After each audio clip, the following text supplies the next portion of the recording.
Magandang araw sa inyong lahat. Ako si Cristel Marie P. Santos mula sa ika-9 na betang. Ngayon ay aking tatalakayin ang Kabanata 64 mula sa nobelang Loli Mitangere.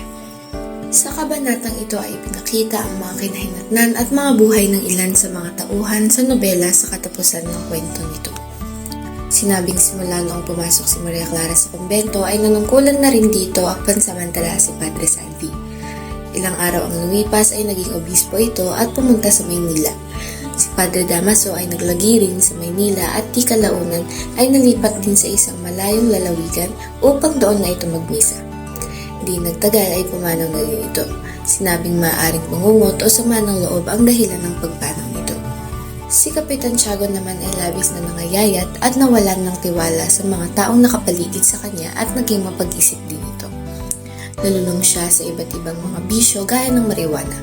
Tuluyan na rin siyang nalimot ng mga tao, habang si Tia Isabel ay umuwi sa Malabon dahil nais na niyang mamuhay mag-isa.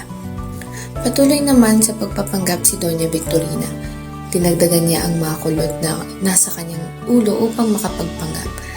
At ang sinabing doktor na si Don Tiburcio, hindi na rin makagawa at makakilos ng maayos gawa ng katandaan. Kung ating iisipin ay tunay ngang nakakagulat ang mga bagay na ito. Nakakagulat isipin na paano sila nakapunta sa ganitong buhay. Tama nga sila. Hindi magdudulot ng mabuting karma ang paggawa ng masama sa kapwa.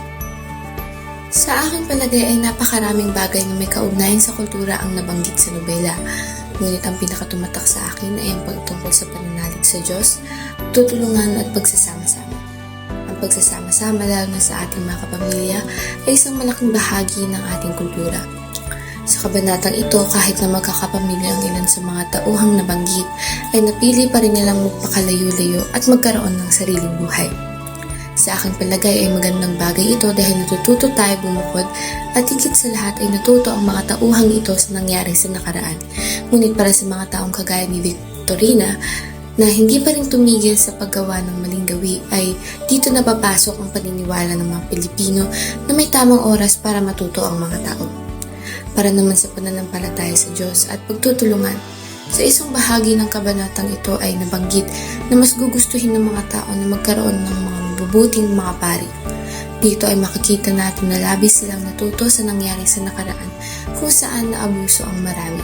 Ninais nila ito at nagsilbing tulong para sa nakararami upang hindi na ulit mangyari ang pang-aabusong naganap noon.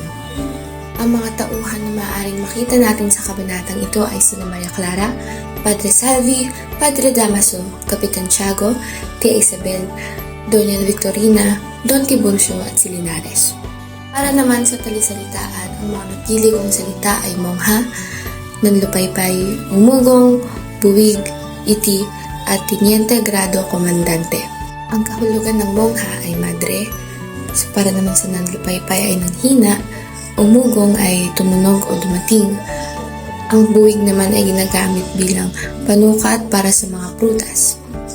At iti ay pagtatain ng dugo at tiniente grado komandante ay isang ranggo. Yun lamang para sa Kabanata 64. Muli ako si Cristel Marie P. Santos mula sa ika-9 na baitang. Maraming salamat.